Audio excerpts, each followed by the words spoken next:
Hola, soy el profesor David Villar y bienvenidos a este primer vídeo sobre el módulo de urinario, donde lo que vamos a hablar es sobre la insuficiencia renal aguda.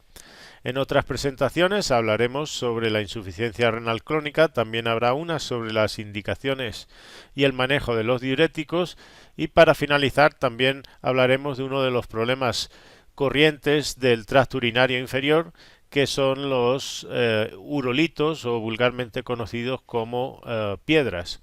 Si bien hay problemas como la cistitis o incluso las incontinencias que probablemente sean más frecuentes que los cálculos en lo que es el tracto urinario inferior.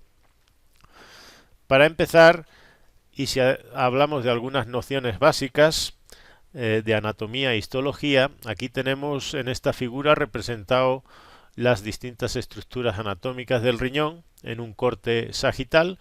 Como ven, está la parte de la corteza, las pirámides renales, en lo que sería la médula, y esas pirámides que tienen cada una papila que desembocan en lo que sería la pelvis renal y de ahí pues pasa la orina hacia los uréteres. La unidad funcional del riñón son las nefronas. Existen alrededor de 1 millón de nefronas en un riñón de una persona. Y aquí tenemos representado en esta figura lo que serían las distintas partes de esa nefrona. Como ven, en la zona de la corteza se encuentra lo que sería el glomérulo y lo que son los túbulos proximales y distales de esa nefrona, y se extienden en la médula la parte de la nefrona correspondiente a lo que son los túbulos colectores y las asas de Henle. Y ahí no está representado, pero más abajo pues tendríamos lo que es la pelvis, donde ya se recoge la orina y pasa a los uréteres. Para entender lo que ocurre cuando el riñón falla es importante tener una idea de lo que hace fisiológicamente la nefrona en cada uno de sus tramos. Eso nos va a permitir, por ejemplo, entender por qué ocurren cosas como que en una insuficiencia renal crónica el animal está orinando mucho, es decir, hay una poliuria, y sin embargo el riñón no está depurando o limpiando productos de desecho de la sangre, como sería la urea o la creatinina que se acumulan en la sangre. Saber cómo trabaja el riñón también nos va a permitir entender por qué los riñones son más susceptibles a muchas sustancias que van en la sangre a concentraciones muy bajas y que son, pues, muy, por ejemplo, muy tóxicas para cualquier tipo de célula, y sin embargo dañan más el riñón que cualquier otro tipo de tejido, precisamente porque en el riñón pues existe una gran capacidad de concentrar lo que hay en la sangre y se alcanzan pues concentraciones muy altas de muchos productos que no lo hacen en otros tejidos. Además, acuérdense que el gasto cardíaco es alrededor del 25%, por lo que los riñones pues reciben mucha más cantidad de cualquier sustancia que muchos otros tejidos en un tiempo determinado. Si hacemos un recordatorio rápido de lo que serían las funciones endocrinas del riñón, aquí las tenemos representadas en esta figura. Como el riñón sintetiza la eritropoyetina, que es esencial para la producción de glóbulos rojos en la médula ósea. También actúa activando lo que sería la vitamina D, que en su forma activa recibe el nombre de 1,25 dihidroxicolecalciferol y que, como ven, esa vitamina D activa actúa a nivel del intestino favoreciendo pues la absorción del calcio. Otra de las funciones del riñón es producir la enzima renina, que, como ven, actúa sobre una globulina plasmática, que es el angiotensinógeno, que cuando en última instancia se convierte en angiotensina 2, esa angiotensina no solo va a producir una vasoconstricción para aumentar lo que sería la presión sanguínea a nivel sistémico, sino que, como ven ahí, actúa estimulando la síntesis de aldosterona en la glándula adrenal, y la aldosterona va a favorecer la retención del sodio y con ello de agua, con lo que se va a expandir el plasma y aumentar así la presión sanguínea. Acuérdense que el riñón es uno de los órganos donde se excretan la mayoría de fármacos que administramos en el cuerpo. Aquí tienen representado en esta figura los tres procesos fisiológicos que determinan la excreción de cualquier fármaco. Como ven, tenemos lo que sería la filtración glomerular y ahí vienen representados algunos ejemplos de fármacos que se eliminan, como la penicilina, la gentamicina, las sulfonamidas, la oxitetraciclina. Hay fármacos que se eliminan más por lo que es el mecanismo de secreción tubular, es decir, el paso de los capilares peritubulares hacia el interior del túbulo. Es un paso que normalmente se hace a través de transportadores activos y existen fármacos que son reconocidos como son la penicilina, las cefalosporinas, las sulfonamidas conjugados de la fenilbutazona que se eliminan por esa vía. Y en contra de estos dos mecanismos existiría lo que sería el paso pasivo de reabsorción de fármacos de vuelta desde los tubos hacia el interior de la sangre. Obviamente este paso contrarresta la acción de los anteriores, es decir, impide que se eliminen o excreten los fármacos. Antes de hablar de lo que sería el tratamiento de la insuficiencia renal aguda, es importante reconocer que existen tres tipos, en base a donde se origina el fallo. Como ven, existe una insuficiencia renal aguda de tipo prerrenal, donde la culpa, si quiere, está por encima del riñón, es decir, existe alguna causa que disminuye el riego o perfusión de sangre hacia ese riñón y por tanto el daño se va a producir porque existe una isquemia. Esto ocurre, como ven, en casos de hipovolemia o cuando existe una insuficiencia cardíaca descompensada. Normalmente lo que hace el riñón es intentar compensar la caída de la perfusión contrayendo la arteriola eferente y dilatando la aferente para así al menos mantener la producción de orina. Al descender el flujo tubular, normalmente se va a reabsorber más urea de lo normal y eso se traduce en que el cociente entre la urea y la creatinina en el plasma se eleva por encima de 20. Eso es un indicativo que nosotros podemos usar para diferenciar si la insuficiencia renal aguda es de tipo prerrenal o renal. Cuando decimos que la insuficiencia renal aguda es de origen renal es porque existe alguna causa que está directamente dañando o los glomérulos o el túbulo y como ven pues ahí tenemos que pueden ser causas de tipo inmunológico, tóxicas o infecciosas como veremos a continuación.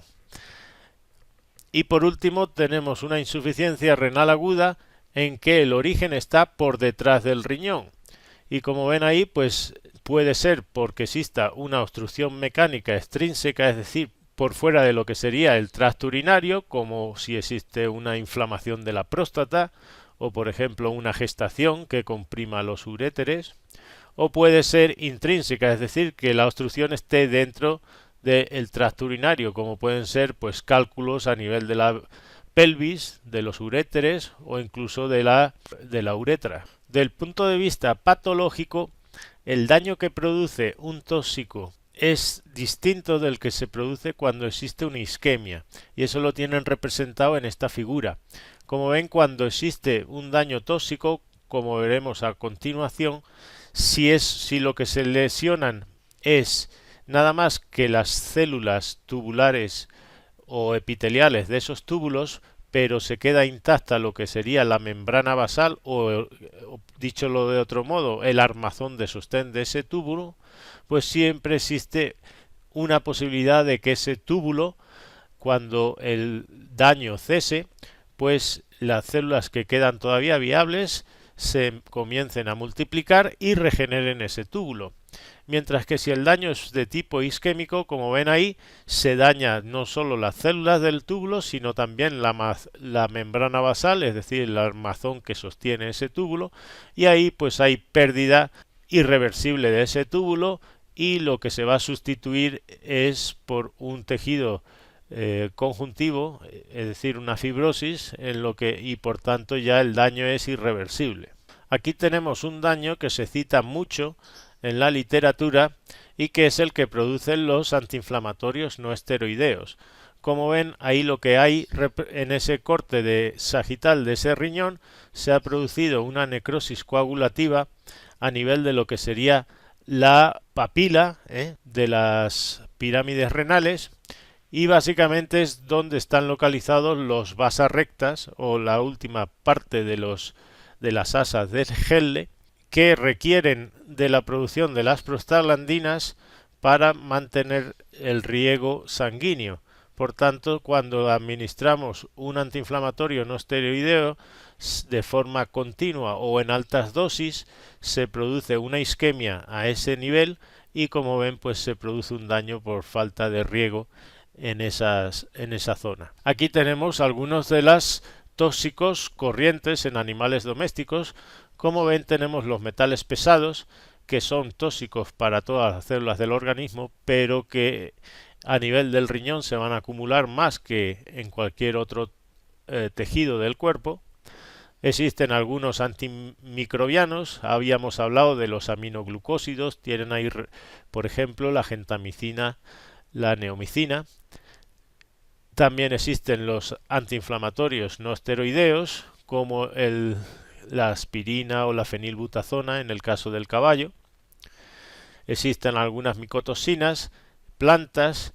Hay plantas que tienen oxalatos o incluso el etilenglicol, que es el anticongelante o refrigerante de los motores, que produce cristales de oxalato cálcico que destruyen el riñón.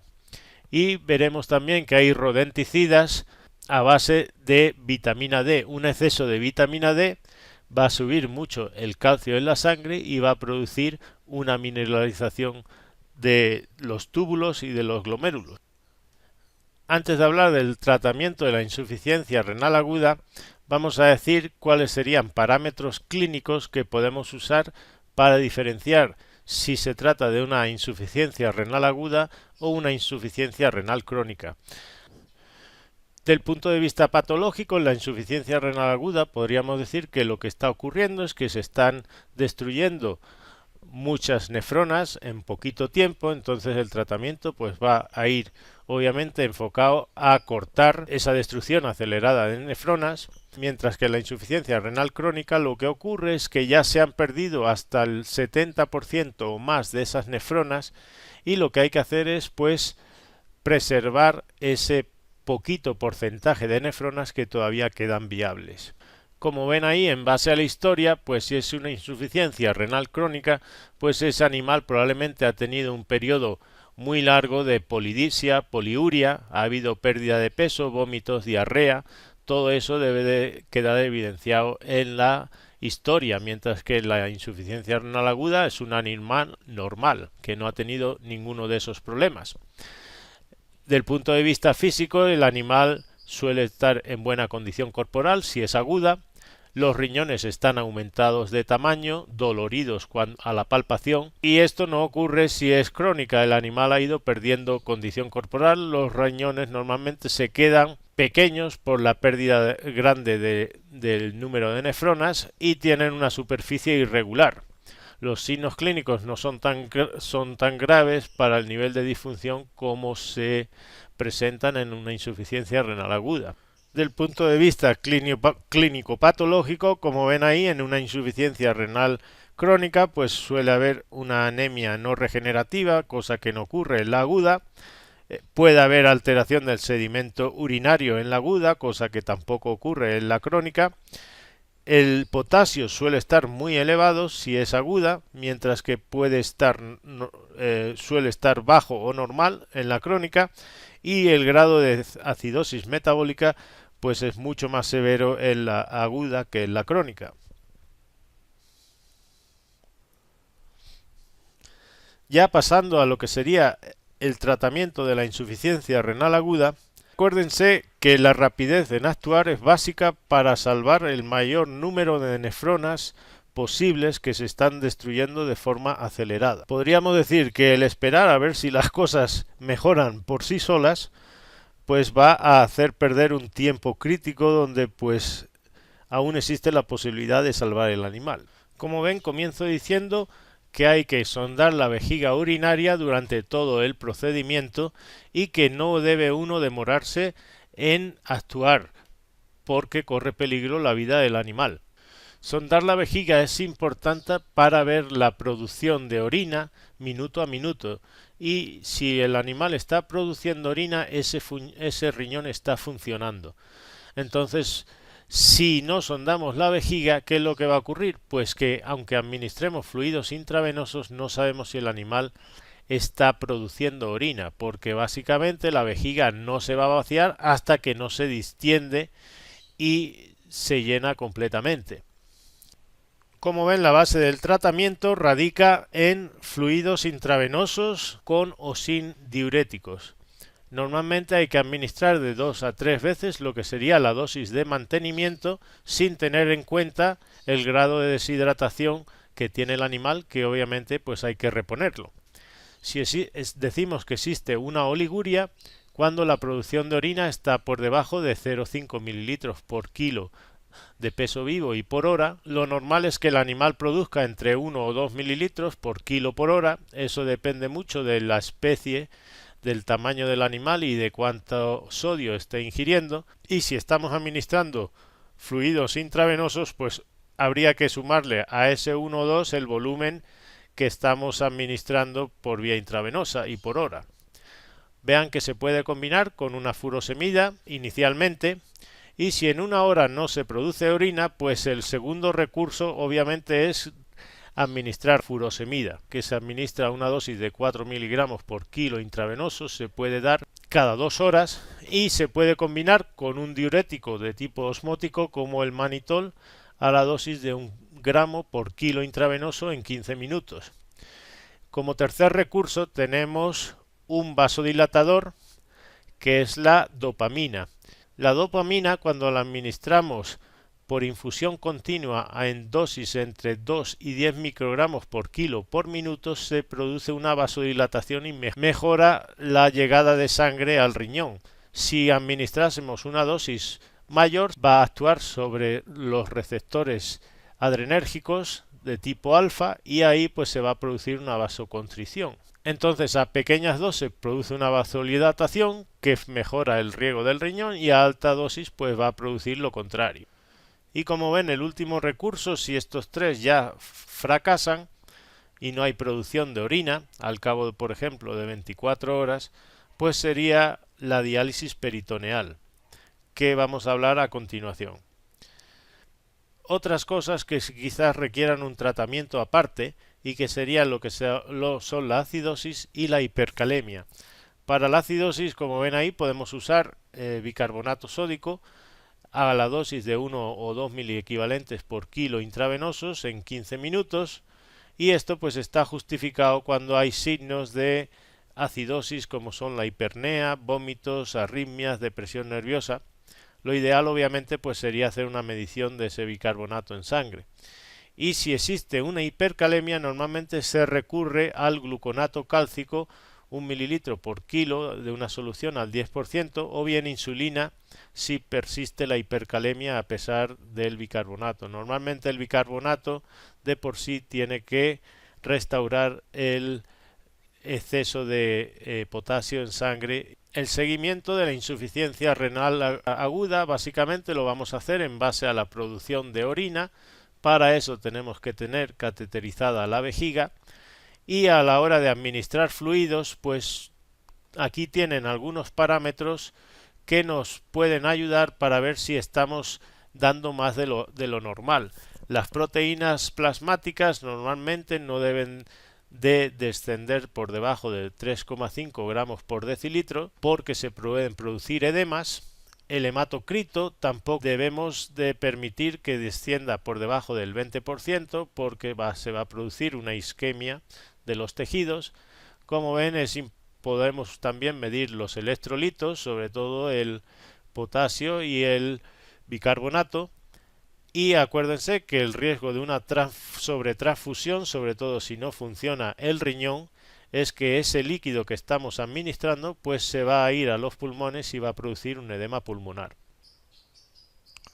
Como ven en ese dibujo, ahí se está implantando quirúrgicamente un catéter de diálisis y se está fijando a lo que sería la pared abdominal de ese animal.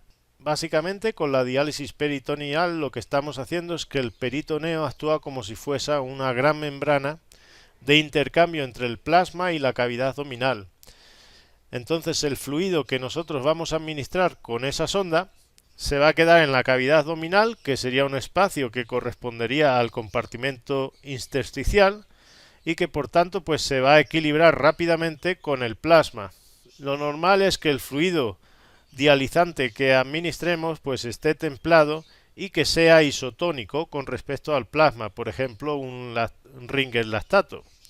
Y se puede añadir dextrosa para hacerlo ligeramente hipertónico si queremos que se acelere el paso de agua y sustancias de desecho hacia el abdomen, y normalmente también se combina con heparina para impedir pues que se formen depósitos de fibrina. Lo normal es administrar entre 30 y 40 mililitros por kilogramo de peso vivo y eso se deja permanecer en el abdomen entre 40 y 50 minutos para permitir que la urea, creatinina y otros productos de desecho pues pasen al líquido y después pues se retira. Y eso normalmente se repite pues hasta 4 veces al día. Si esto se hace de forma aséptica, se ha visto que a perros que se les extirparon los riñones se pueden mantener con vida hasta 4 meses. Y esto pues nos puede ayudar a mantener al animal vivo durante varias semanas a ver si esa sustancia tóxica no ha dañado gravemente esos riñones y en cierta medida esas nefronas pues se pueden regenerar y recuperar parte de la función renal. Aquí por ejemplo tenemos una imagen de un riñón normal de gato en la parte superior, como ven, y en la parte inferior un corte histológico de túbulos renales a nivel de la corteza que, como ven, están en distintos grados de necrosis, pero como pueden ver la membrana basal se mantiene intacta. Entonces, aunque esos túbulos hayan perdido las células epiteliales, siempre que queden algunas, pues existe la posibilidad de que ese túbulo se regenere. Esta imagen pertenece a un gato que ingirió azucenas, la Lilium longiflorum, que es una de las plantas muy tóxicas para los gatos. Y aquí en esta tabla pues tienen representado cuáles son los signos clínicos que se van presentando en un animal desde el comienzo del cuadro después de la ingestión de una dosis tóxica letal de azucenas. Como ven, en las primeras horas pues se presentan vómitos, salivación, anorexia. Como ven aquí, el daño no va a ocurrir de inmediato. Si ven, por ejemplo, la proteinuria, los cilindros en el sedimento no se van a presentar hasta 12 o 24 horas después de la ingestión. Es decir, que tenemos tiempo de actuar antes de que se produzca un daño grave en ese riñón. Por eso es lo que decía que si tenemos evidencia de que ha habido una ingestión, pues el tratamiento va a tener que ser agresivo y no podemos demorarnos a esperar a ver qué ocurre, porque si el animal entra en un estado de oliguria en que ya se ha presentado daño renal, ahí las posibilidades de actuar ya son muy poquitas. Aunque ha habido casos de gatos que a pesar de tener una anuria completa, es decir, falta de producción total de ese riñón, con diálisis peritoneal se han logrado mantener vivos durante varias semanas y la función renal se ha podido recuperar. Aquí tenemos una foto de lo que es la azucena corriente que se usa en adornos florales y que es tradición en Estados Unidos comprarla durante la época de Semana Santa. Se llevan a las casas y los gatos, con lo curioso que son, pues se ponen a morder las flores, las hojas, ingieren parte de esas hojas y a los poquitos días pues tenemos un gato. Este es el gato que murió por la ingestión de azucena y al que corresponde la imagen anterior que había mostrado. Aquí lo que se está produciendo es que se están depositando sales de fosfato cálcico que están mineralizando pues ese riñón. Existen, como ven, rodenticidas o matarratas que son a base de vitamina D y que básicamente producen la lesión anterior, es decir, aumentan mucho el calcio. Este calcio se une con el fósforo o el fosfato de la sangre y precipita en los tejidos blandos, sobre todo en el riñón. Esta es otra imagen de un corte histológico del riñón a pocos aumentos, y como ven, en fondo oscuro se ve como si fuera un arbolito de Navidad, todo estrellado. Básicamente todo lo que está reluciendo ahí son cristales de oxalato cálcico. Esta lesión es prácticamente patognomónica de la que produce el etilenglicol. Aquí tenemos esos mismos cristales que están en el interior de los túbulos renales y están destruyéndolos. Y básicamente aquí tienen representado lo que sería la ruta metabólica de tres alcoholes distintos. Tenemos el etanol, el metanol y el etilenglicol, que es el que produce esa lesión. Vea que el etilenglicol, cuando se metaboliza, produce primero metabolitos que son muy tóxicos, como el ácido glicólico, que va a producir una acidosis metabólica muy grave, y si eso no mata al animal, lo que sí lo van a hacer son los metabolitos de oxalato, que, como hemos visto anteriormente, precipitan en el riñón y producen una insuficiencia renal aguda.